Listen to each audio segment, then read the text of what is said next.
Indah Siar Idha'atul Islamiyah Ahlus Sunnati wal Jamaah.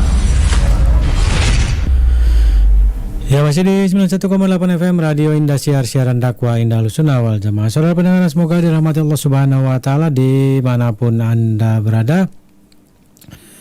Masih bersama kami di 91,8 FM dan jazakallahu khairan atas kesetiaan Anda masih mendengarkan saluran kesayangan kita, Radio Indosiar. Ya, dan tadi sudah sama-sama kita dengarkan satu buah lantunan murotal dari Ali Abu Hasyim dengan surat Ar-Rahman. Dan acara selanjutnya insya Allah ya menanti waktu salat duhur dan adzan duhur untuk wilayah Cirebon kota dan sekitarnya. Kita akan dengarkan satu buah kajian dari Al-Ustaz Abu Hamzah Yusuf Hafidhullah Ta'ala dengan pembahasan upaya hilangkan benci dan jaga persatuan muslim. Ya, langsung saja kita sama-sama dengarkan. Dari studio kami yang bertugas mengucapkan selamat mendengarkan. Barakallahu fikum. Assalamualaikum warahmatullahi wabarakatuh. Innal hamdalillah nahmaduhu ta'ala wa nasta'inuhu wa nastaghfiruh wa na'udzu billahi min shururi anfusina wa sayyiati a'malina. May yahdihillahu fala mudilla lahu wa may yudlil fala hadiya lahu. Ashhadu an la ilaha illallah wahdahu لا شريك له وأشهد أن محمدا عبده ورسوله. يقول ربنا جل وعلا في كتابه الكريم يا أيها الذين آمنوا اتقوا الله حق تقاته ولا تموتن إلا وأنتم مسلمون. يا أيها الناس اتقوا ربكم الذي خلقكم من نفس واحدة وخلق منها زوجها وبث منهما رجالا كثيرا ونساء واتقوا الله الذي تساءلون به والأرحام إن الله كان عليكم رقيبا. يا أيها الذين آمنوا اتقوا الله وقولوا قولا سديدا يصلح لكم أعمالكم ويغفر لكم ذنوبكم ومن يطع الله ورسوله فقد فاز فوزا عظيما. أما بعد، فإن أصدق الحديث كلام الله تعالى وخير الهدي هدي محمد صلى الله عليه وعلى آله وسلم وشر الأمور محدثاتها فإن كل محدثة في دين الله بدعة وكل بدعة ضلالة وكل ضلالة في النار. إخواني في الله رحمني ورحمكم الله. الحمد لله, hingga saat ini Allah Subhanahu wa ta'ala masih memberikan kesempatan kepada kita untuk dapat berkumpul bersama setelah kita bersama-sama melaksanakan salah satu dari kewajiban yang telah diperintahkannya kepada kita. Maka sebagai bentuk rasa syukur kita kepadanya,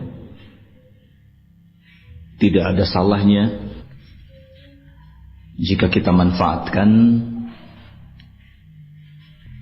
pertemuan ini untuk saling tawassaw bil haqq wa tawassaw bis sabr, saling wasiat dalam hal kebenaran dan saling wasiat dalam hal kesabaran.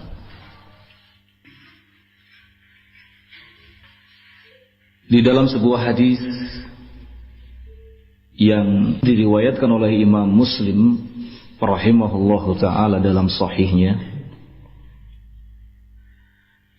dari sahabat Abu Hurairah radhiyallahu ta'ala anhu, Rasulullah sallallahu alaihi wa ala alihi wasallam bersabda, Thalathun la yaghillu alaihinna qalbu muslimin. Ikhlasul amali lillah wa munasahatu waliyil amri wa luzumul jamaati. Ada 3 perkara yang dengan sebabnya tidak akan ada lagi kedengkian, kebencian, dendam, emosi, amarah dalam hati seorang muslim. Yang pertama adalah ikhlasul amali lillah, mengikhlaskan amal seluruhnya hanya untuk Allah Azza wa Jalla. Kemudian yang kedua, menyampaikan nasihat kepada waliyul amri, atau dalam hal ini adalah pemerintah.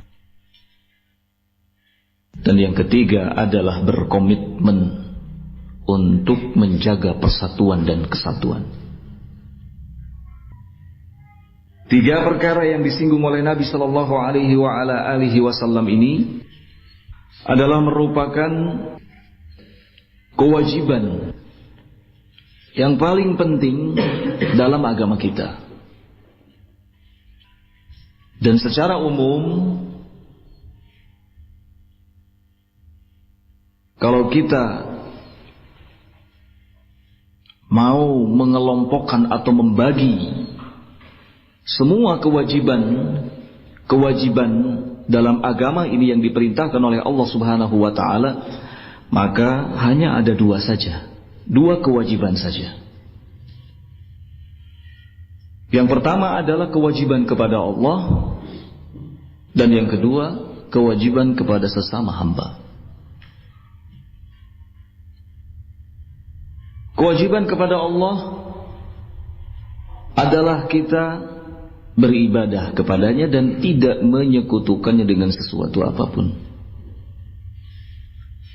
Seperti yang dijelaskan dalam hadis yang dibawakan oleh sahabat Mu'adz bin Jabal, beliau radhiyallahu taala anhu mengatakan, kuntu radhifan Nabi sallallahu alaihi wa ala alihi wasallam. Pernah suatu ketika aku dibonceng oleh Nabi alaihi salatu wasallam. Subhanallah, pemandangan yang boleh dikatakan di luar kebiasaannya. Seorang Rasul membonceng sahabatnya. Katakanlah dalam hal ini Rasulullah sallallahu alaihi wa ala alihi wasallam sebagai pemimpin, sedangkan Mu'adz bin Jabal sebagai bawahannya atau anak buahnya. Fenomena yang mungkin sulit untuk kita bisa dapatkan pada zaman sekarang ini.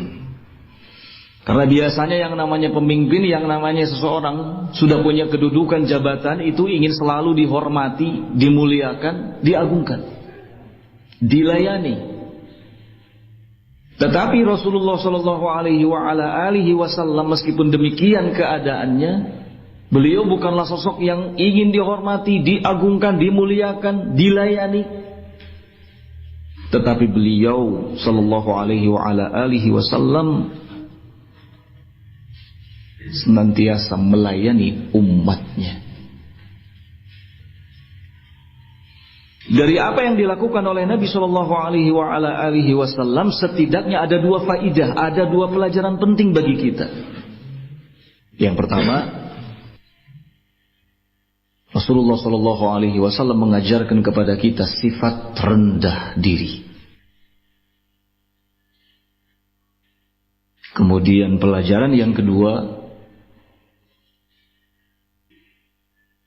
sifat rendah diri tidaklah akan membuat kehormatan, kemuliaan, kedudukan seseorang itu rendah dan jatuh.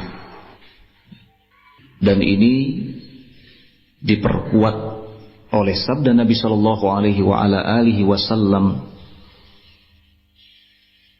dalam riwayat lainnya. Kata beliau sallallahu alaihi wasallam, man tawadhu'a lillah rafa'. Barang siapa yang menampakkan sikap rendah diri karena Allah Subhanahu wa taala, Allah akan mengangkat kedudukannya, Allah akan memuliakannya. Kemudian sahabat Mu'adz bin Jabal mengatakan, faqala Rasulullah sallallahu alaihi wa ala alihi wasallam, ya Mu'adz, atadri ma haqqullah 'alal ibad wa haqqul ibadi 'ala Allah. Wahai Mu'adz, apakah engkau tahu apa kewajiban hamba kepada Allah dan kewajiban Allah kepada hamba? Mu'adz menjawab, Allahu wa rasuluhu a'lam. Allah dan Rasulnya lebih tahu. Lalu Rasulullah sallallahu alaihi wa ala alihi wasallam bersabda, adapun kewajiban hamba kepada Allah adalah beribadah kepadanya dan tidak menyekutukannya dengan sesuatu apapun. Sedangkan kewajiban Allah kepada hamba adalah Allah tidak akan menghukum, Allah tidak akan mengazab orang atau siapapun dari hambanya yang tidak menyekutukannya dengan sesuatu apapun. Jadi kalau kita ingin mendapatkan keselamatan di akhirat, terlindungi dari azab Allah subhanahu wa ta'ala, selamat dalam urusan agama kita, kuncinya adalah mentauhidkan Allah subhanahu wa ta'ala, beribadah kepadanya dengan tidak menyekutukannya dengan sesuatu apapun. Yang dalam hadis pertama tadi diistilahkan oleh Nabi sallallahu alaihi wa ala alihi wasallam dengan ikhlasul amal lillah, mengikhlaskan amalan hanya untuk Allah subhanahu wa ta'ala.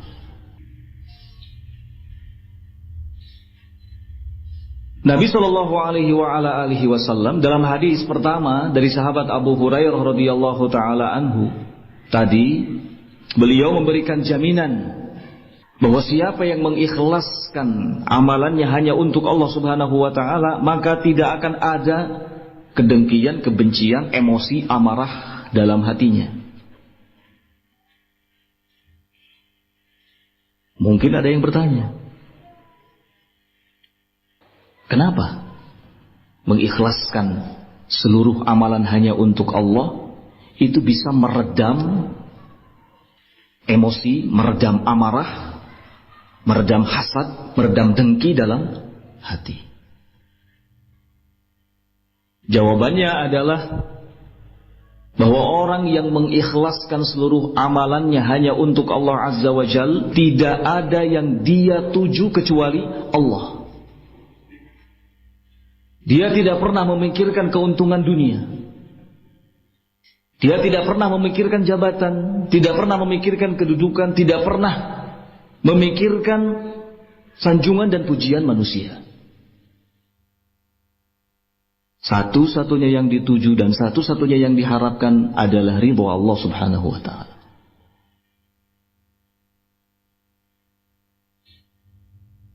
Tidak peduli apakah akan menguntungkan atau tidak,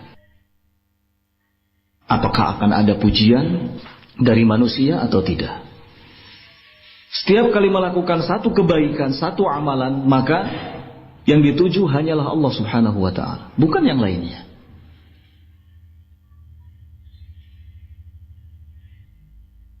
Sehingga orang yang mengikhlaskan seluruh amalannya hanya untuk Allah subhanahu wa ta'ala, dia tidak pernah kecewa ketika tidak mendapatkan keuntungan duniawi. Orang yang mengikhlaskan seluruh amalannya hanya untuk Allah subhanahu wa ta'ala,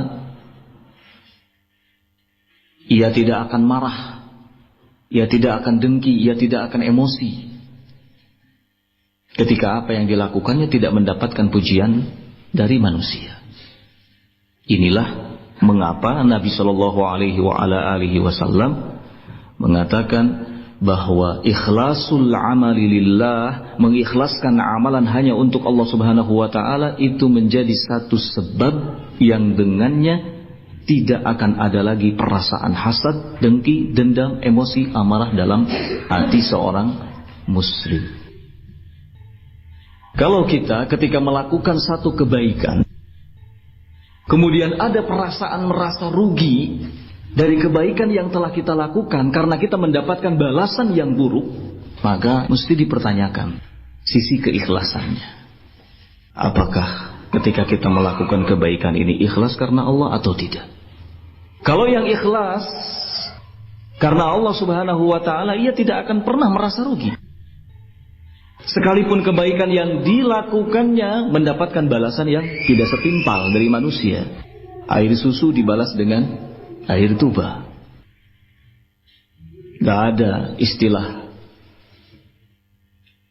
menyesal sudah membantunya, menyesal telah melakukan ini dan itu dari kebaikan, hanya karena gara-gara tidak mendapatkan balasan yang sama. Ada banyak orang yang punya perasaan seperti ini ketika melakukan satu kebaikan. Maka mudah-mudahan ini menjadi koreksi bagi kita semua. Kalau kita mengikhlaskan semua amalan hanya untuk Allah Azza wa Jal, maka tidak akan ada lagi perasaan yang seperti ini. Karena yang kita tuju hanyalah Allah dan ridho Allah Subhanahu wa ta'ala, bukan ridho manusia. Bukan keinginan untuk mendapatkan keuntungan duniawi. Dan penting untuk kita sadari bahwa berbicara tentang akhirat, kalau kita berbicara tentang akhirat, maka jangan pernah berpikir untuk mendapatkan keuntungan dunia. Beda dengan orang-orang kafir. Ketika melakukan sebuah kebaikan di dunia, maka yang menjadi tujuan utama mereka adalah keuntungan duniawi. Kalau seorang mukmin ketika dia melakukan satu kebaikan, amal saleh, maka yang harus dia harapkan bukan keuntungan dunia, tapi keuntungan akhirat. Sehingga kadang-kadang dia harus mendapati kenyataan dari sisi dunianya, dia dirugikan. Ikhwan fillah rahimakumullah. Maka sangat penting sekali kita memiliki niat yang baik dan ikhlas karena Allah Azza wa Jalla. Agar apa? Agar kehidupan yang kita jalani di dunia ini bisa berjalan dengan baik. Niat itu artinya adalah al-azmu wal qasdu, tekad dan tujuan. Sedangkan ikhlas artinya adalah ifradullah ta'ala bil qasdi, mengesahkan Allah Subhanahu wa ta'ala dalam hal tujuan. Tidak ada yang dituju kecuali Allah. Amal soleh dalam bentuk apapun, kebaikan dalam bentuk apapun, menjadi sesuatu yang tidak berguna dan tidak bermanfaat ketika tidak ditopang dengan niat yang baik dan ikhlas karena Allah Subhanahu wa ta'ala. Nabi mengatakan, innamal a'malu binniyat wa innamal likulli imri'in ma nawa.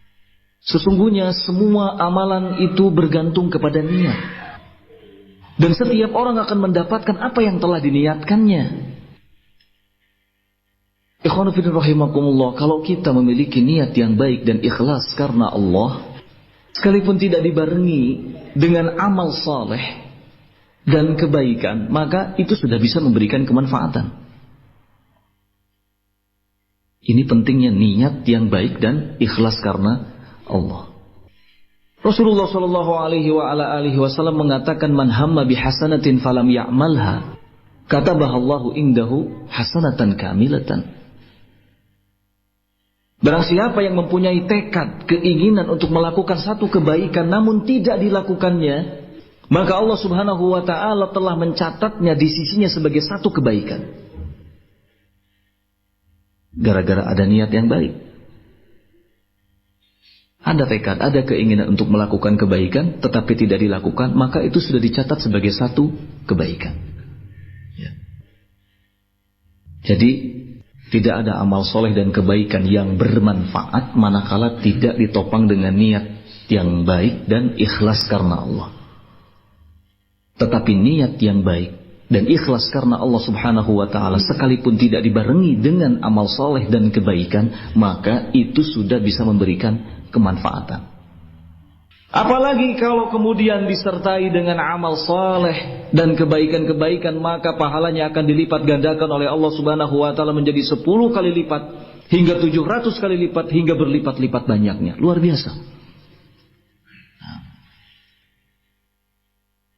Tidak ada yang bisa menyelamatkan kita di akhirat nanti selain niat yang baik dan ikhlas karena Allah. Niat yang baik dan ikhlas karena Allah ini termasuk perkara yang terbesar yang bisa menyelamatkan kita dalam kehidupan akhirat. Allah Subhanahu wa taala berfirman, "Wa man aradal akhirah wa sa'alaha sa'yaha fa ulaika kana sa'yuhum mashkura." Siapa yang menginginkan kehidupan akhirat, keberuntungan di akhirat, keselamatan di akhirat, wa sa'alaha sa'yaha, kemudian dia berusaha dengan sebaik-baiknya, maka dia akan termasuk ke dalam orang-orang yang usahanya disyukuri. Usahanya akan memberikan kemanfaatan. Nabi sallallahu alaihi wasallam juga menyatakan dalam hadis riwayat Ibnu Majah, "Innama yub'atsun nas ala niyyatihim," sesungguhnya manusia nanti itu akan dibangkitkan oleh Allah Subhanahu wa taala ala niyyatihim, sesuai dengan keadaan niatnya masing-masing.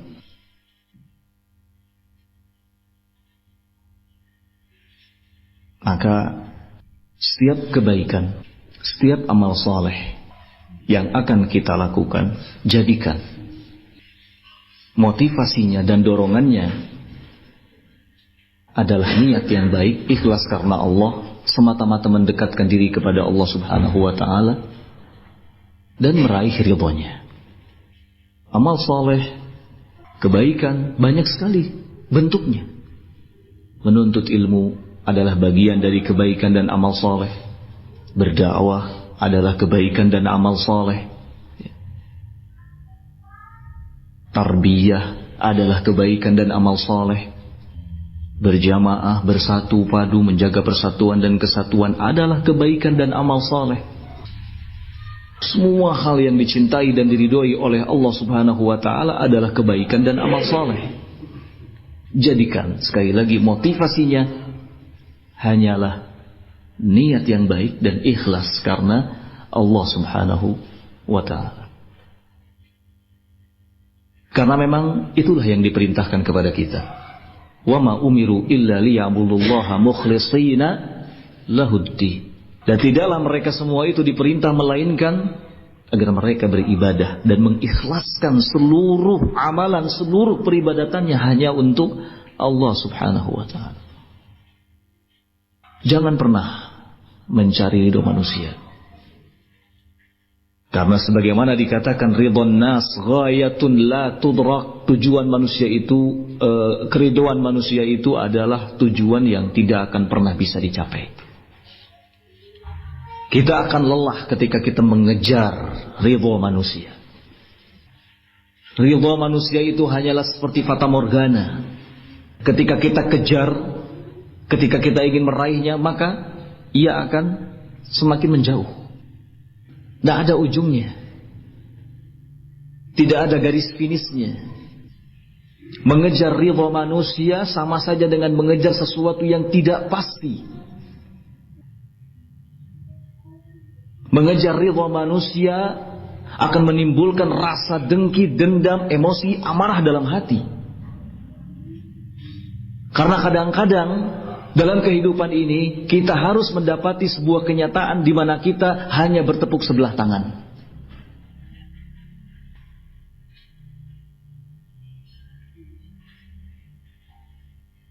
Inilah kehidupan dunia.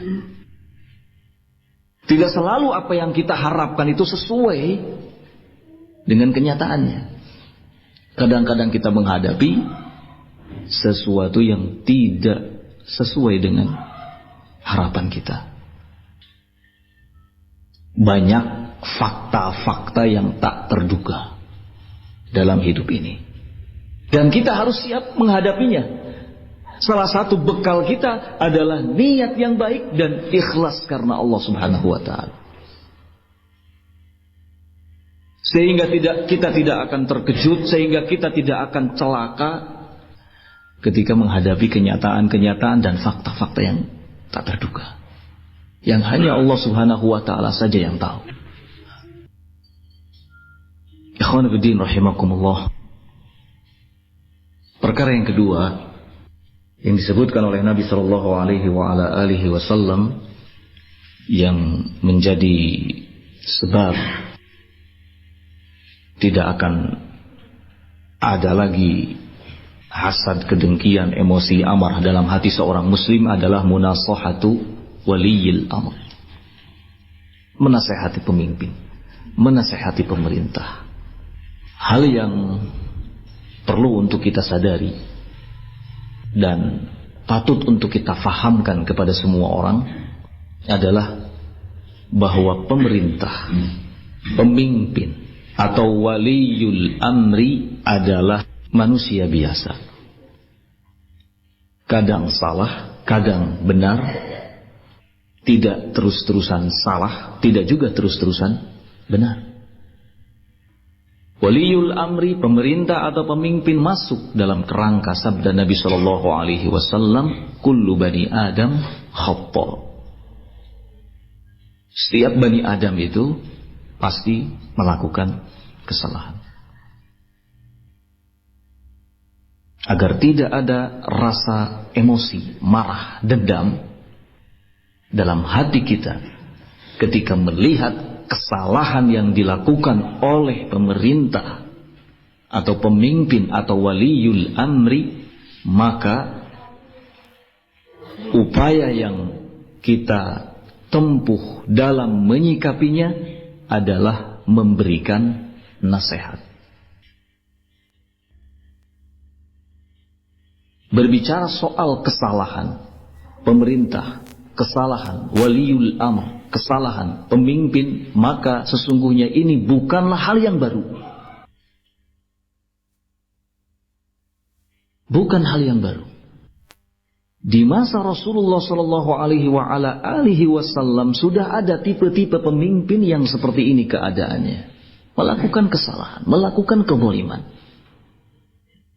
Sampai-sampai sebagian sahabat datang kepada Nabi Shallallahu Alaihi Wasallam mengadukan perihal keadaan pemimpin-pemimpin waliul amr yang seperti ini keadaannya. Melapor beberapa sahabat kepada Nabi Shallallahu Alaihi Wasallam tentang keburukan-keburukan yang dilakukan oleh penguasa, pemimpin, pemerintah. Nabi Shallallahu Alaihi Wasallam memberikan arahan yang jelas.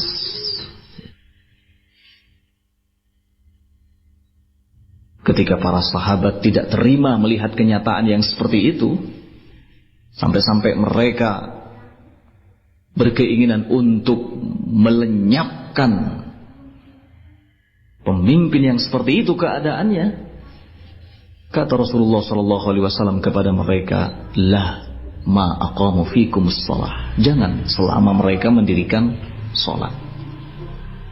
Siapa yang tidak emosi, siapa yang tidak marah ketika melihat pemimpin, waliul amr, penguasa melakukan kesalahan? Semua merasa marah. Seluruh rakyat tidak terima pada prinsipnya. Karena semua berkeinginan pemimpinnya menjadi pemimpin yang adil, pemimpin yang baik, pemimpin yang ideal. Tetapi kebanyakannya tidak sadar bahwa pemimpin, pemerintah, penguasa, waliul amr adalah manusia biasa yang kadang jatuh ke dalam kesalahan. Maka Nabi Shallallahu Alaihi Wasallam memberikan arahan kepada kita, arahan yang benar, arahan yang lurus dalam menyikapi kesalahan pemerintah. Satu di antaranya adalah dengan menasehatinya dengan cara yang baik. Rasulullah Shallallahu Alaihi Wasallam menyatakan dalam sabdanya, barang siapa di antara kalian yang ingin menasehati penguasanya, menasehati waliul amr, adalah hendaknya dia raih tangannya kemudian berbicara kepadanya secara empat mata. Tidak dilakukan nasihat itu di depan khalayak umum. Jika pemerintah itu menerima nasihatnya, ini yang diharapkan, dan jika tidak, maka sungguh dia telah melakukan kewajibannya. Ini kata Nabi Shallallahu Alaihi Wasallam. Arahan Nabi Shallallahu Alaihi Wasallam ini diamalkan oleh para sahabatnya. Satu di antaranya oleh sahabat Usamah bin Zaid. Ketika orang-orang banyak membicarakan kepemimpinan Utsman bin Affan pada saat itu, Ada seseorang yang berkata kepada Usama bin Zaid, "Ya Usama, tidakkah engkau menasehati Utsman?"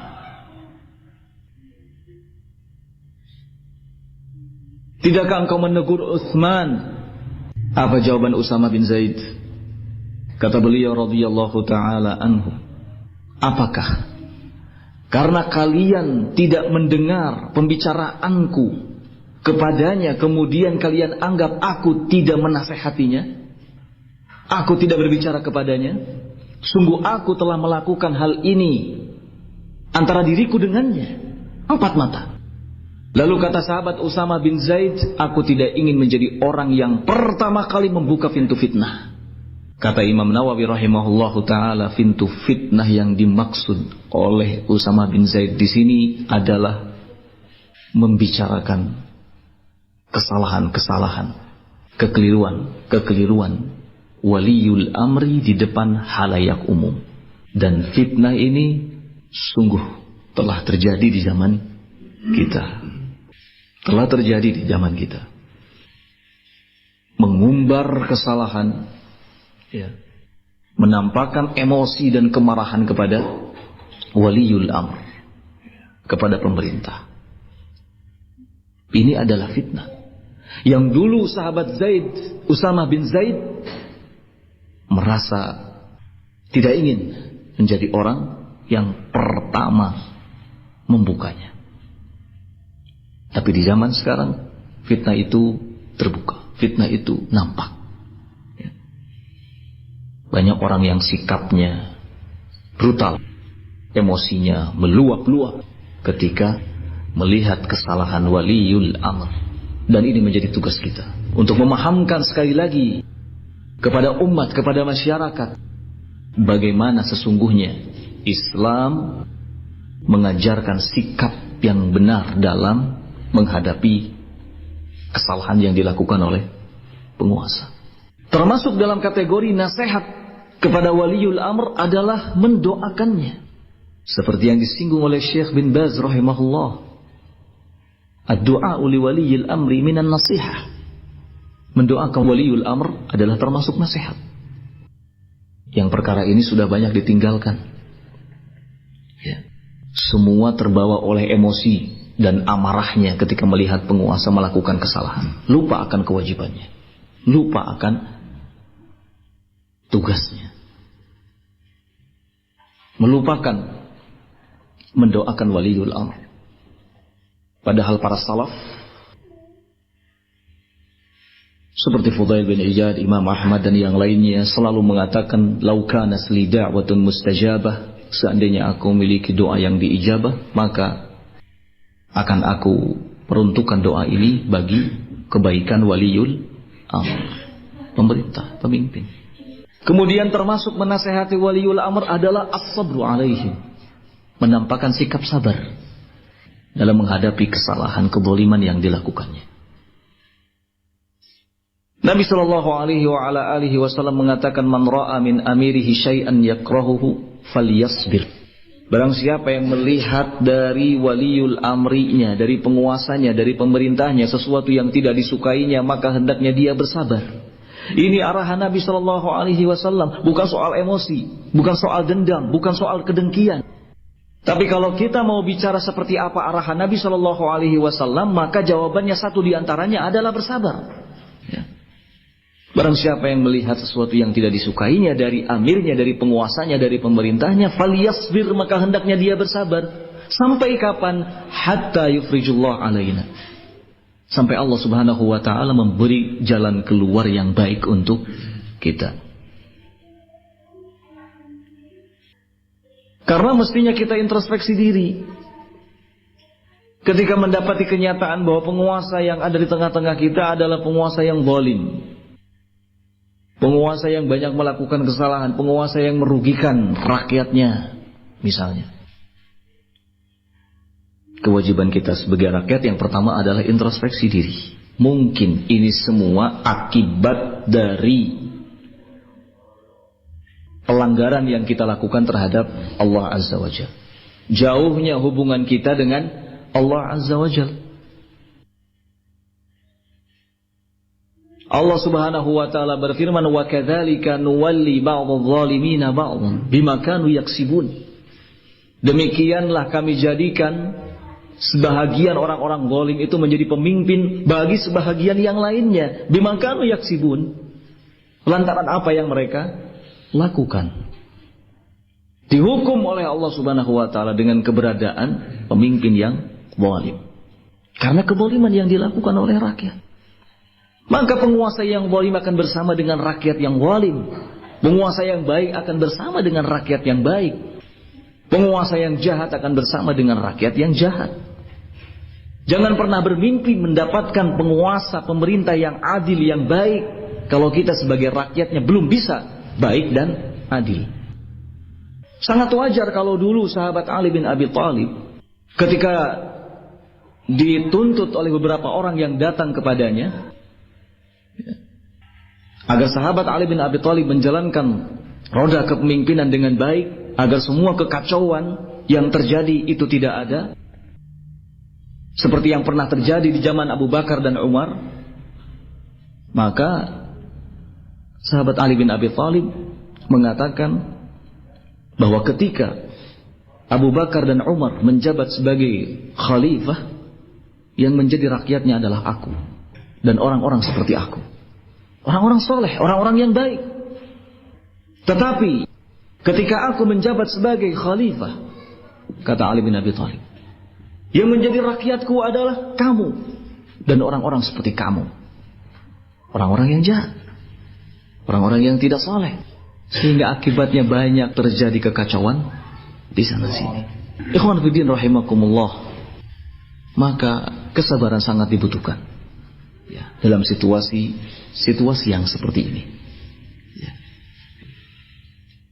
Menyikapi kesalahan penguasa bukan soal emosi dan amarah melulu, apalagi kalau emosi dan kemarahan tersebut diluapkan dalam bentuk demonstrasi.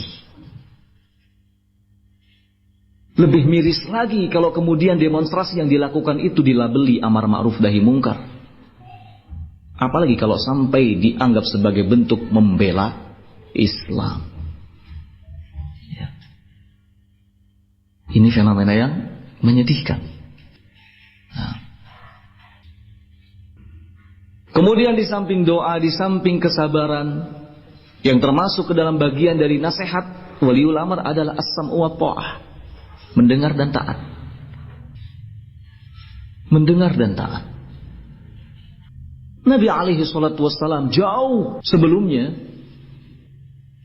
sudah memberitahukan kepada kita ya, bahwa tidak semua penguasa itu baik. Beliau sampai memberikan semacam gambaran, sekalipun nanti kalian dipimpin oleh seorang hamba sahaya dari Habasyah yang secara penampilan tidak meyakinkan ya. Secara penampilan tidak meyakinkan, bukan dari golongan yang mewah ya, yang memiliki kasta tertinggi. Kata Nabi SAW, kalian harus menampakkan sikap taat dan mendengar. Bahkan dalam riwayat lainnya, wa in daraba dhahrak wa akhadha malak, sekalipun punggungmu dipukul, hartamu dirampas, hakmu direbut, kata Nabi SAW, taati dan dengar. Lalu bagaimana rakyat bisa menuntut haknya sebagai rakyat? Jawabannya, kata Nabi SAW, salullaha haqqakum, mintalah kepada Allah hak kalian. Kalau hak kalian tidak ditunaikan dengan baik oleh pemerintah kalian, mintalah hak kalian kepada Allah, selesai ya. Namun kalian harus tetap menunaikan apa yang menjadi tugas dan kewajiban kalian sebagai rakyat, taat dan mendengar ya. Kita punya Allah ya. Allah yang akan senantiasa memberikan hak kita ya. Tidak perlu takut ya. Dalam situasi-situasi yang seperti ini, hendaknya kita semakin mendekatkan diri kepada Allah Subhanahu wa ta'ala ya. Banyak-banyak berdoa agar Allah Subhanahu wa ta'ala memberikan kebaikan untuk negeri kita ini, agar Allah Subhanahu wa ta'ala memberikan taufik bagi para pemimpin-pemimpin kita. Dan sangat sedikit orang yang melakukan hal ini. Ya. Karena mayoritasnya sudah terbawa dengan gelombang emosi dan amarah. Sehingga tidak lagi berpikir dengan baik. Ya. Tidak lagi berpikir jernih. Ya. Coba kalau mau membuka kembali sejarah, ya, berbagai macam peristiwa-peristiwa yang terjadi di masa yang lalu, setidaknya akan dapat gambaran dan pelajaran, ya. Karena seperti yang saya katakan tadi, bahwa kesalahan, kekeliruan, ya, kezaliman atau kejahatan bahkan yang dilakukan oleh waliul amr itu bukan hal yang baru, tetapi ini sudah pernah terjadi sejak zaman dulu, ya. Makanya Islam memberikan arahan. Ya. Islam memberikan arahan yang tepat dalam hal ini. Kemudian yang terakhir, wahdafidin rahimakumullah, yang ketiga, yang menjadi sebab tidak akan ada lagi rasa dendam, dengki, benci, amarah, emosi dalam hati seorang muslim adalah luzumul jamaah. Berkomitmen menjaga persatuan dan kesatuan. Karena persatuan dan kesatuan itu mahal harganya. Anugerah terbesar yang Allah Subhanahu wa ta'ala berikan kepada kita, khususnya kaum muslimin. Allah telah menyatukan hati-hati kita semua, ya, dengan dan di atas nama Islam dan muslimin, ya. Kita sebagai kaum muslimin, kita harus berupaya terus memupuk persatuan dan kesatuan. Nah, kalau ini sudah bisa kita jaga, maka tidak akan ada lagi dendam, dengki, emosi, amarah dalam hati kita. Karena persatuan dan kesatuan ini akan menumbuhkan kecintaan. Ketika kecintaan sudah tumbuh, maka yang lahir adalah ukhuwah, persaudaraan. Tidak akan pernah ada ukhuwah tanpa adanya kecintaan. Ketika ada kecintaan, maka akan ada yang namanya ukhuwah, persaudaraan. Ketika sudah bersaudara, maka berarti memupuk persatuan dan kesatuan.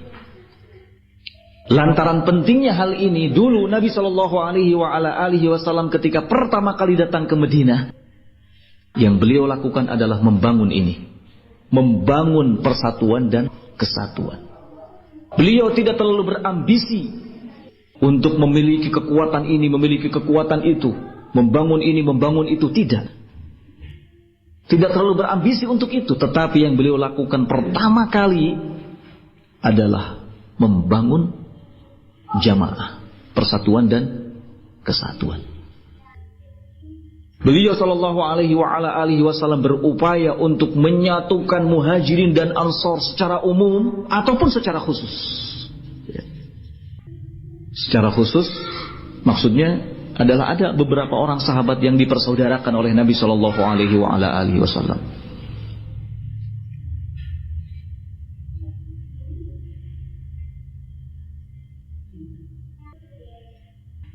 Seperti sahabat Sa'ad, ya, dengan Abdurrahman bin Auf dan sahabat-sahabat yang lainnya. Nabi Shallallahu Alaihi Wasallam memberikan pelajaran kepada kita bahwa dalam persatuan dan kesatuan itu ada kekuatan. Kekuatan sehebat apapun akan kalah dengan persatuan dan kesatuan. Atau mungkin ya, secara khususnya adalah yang sering kita dengar dengan istilah ta'liful qulub, menyatukan hati. Ya. Para ulama mengatakan al-mahabbatu tu'allif, kecintaan itu akan menyatukan. Manakala ada perasaan cinta, perasaan sayang dalam diri kita kepada sesama kita, kepada saudara-saudara kita, maka secara otomatis akan bersatu. Ya. Dan untuk mewujudkan persatuan dan kesatuan itu butuh pengorbanan. Ya. Butuh pengorbanan. Siapa yang berkorban? Kita semua yang berkorban. Ya. Kalau persatuan dan kesatuan adalah cinta, maka kita harus mau berkorban untuk mewujudkannya. Dan sering saya katakan, apapun kalau sudah ada hubungannya dengan cinta, maka tidak lepas dari yang namanya pengorbanan. Antum ketika mengejar cinta antum, maka antum akan berkorban. Korbankan waktu, korbankan tenaga, korbankan materi, iya kan? Demi mengejar cinta antum. Ya. Gunung akan kudaki, lautan akan ku seberangi. Demi apa? Menggapai cintaku. Ya. Engkau adalah cintaku. Kita berkorban untuk orang yang kita cintai. Tidak setengah-setengah loh pengorbanan yang kita lakukan, full, totalitas. Ya. Nah, kalau persatuan dan kesatuan adalah cinta, maka kita harus mau berkorban untuk mewujudkannya. Ya. Berat, memang berat. Karena ini yang ditakuti oleh syaitan. Sehingga syaitan berusaha untuk selalu agar bisa mencerai-beraikan persatuan dan kesatuan kaum muslimin. Apalagi ahli tauhid. Syaitan tidak akan mampu. Syaitan berputus asa menggiring ahli tauhid untuk menyembah selain Allah Subhanahu wa taala. Tapi syaitan punya akal yang lain, syaitan punya cara yang lain untuk merusak ahli tauhid. Ya. Apa yang dilakukan oleh syaitan? Mencerai-beraikan persatuan dan kesatuannya. Syaitan banyak berhasil dalam caranya ini. Ini yang harus menjadi perhatian kita bersama. Ya. Kalau kita sudah sama-sama sadar akan pentingnya al-jamaah, persatuan dan kesatuan, maka kita akan berupaya bersama-sama untuk mewujudkannya. Innamal mu'minuna ikhwah. Sesungguhnya kaum mukminin itu bersaudara. Gak ada yang bisa mewujudkan persaudaraan yang baik kecuali kaum mukminin. Ya. Ada banyak hadis dari Nabi Shallallahu Alaihi Wasallam yang isinya arahan, bimbingan kepada kita, ya. Yang dengan itu kita bisa menjaga persatuan dan kesatuan. La yu'minu ahadukum hatta yuhibba li akhihi ma yuhibbu li nafsihi. Salah satunya. Salah seorang di antara kalian tidak akan dikatakan beriman sampai dia mencintai saudaranya seperti dia mencintai dirinya sendiri.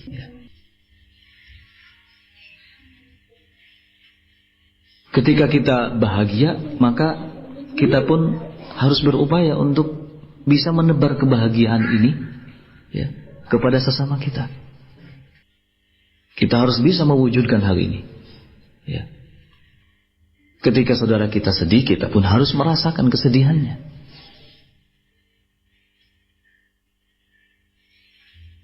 Nabi Shallallahu Alaihi Wasallam membangun persatuan dan kesatuan itu dalam waktu yang cukup lama, ya. Sampai kemudian, ya, dengan persatuan dan kesatuan yang telah kuat dan kokoh, berdirilah, ya, Daulah Islamiyah, kekuatan yang besar yang dimiliki oleh kaum muslimin di Madinah. Nah, maka sekali lagi butuh adanya perhatian dari kita masing-masing. Butuh adanya keseriusan dari kita masing-masing untuk dapat membangun, mewujudkan persatuan dan kesatuan. Khawanafiddin rahimakumullah. InsyaAllah kita cukupkan sampai di sini. Mohon maaf bila ada kekurangan. Subhanakallahumma wabihamdik, asyhadu an la ilaha illa anta, astaghfiruka wa atubu ilaik. Walhamdulillahirabbil alamin. Allahu akbar, Allahu akbar, Allahu akbar, Allahu akbar. Ashhadu an la ilaha illallah, ashhadu an la ilaha illallah, ashhadu anna Muhammadar Rasulullah,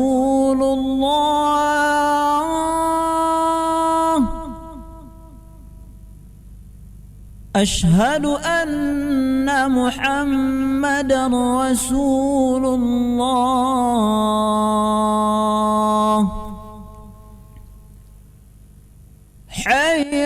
على الصلاة حي على الصلاة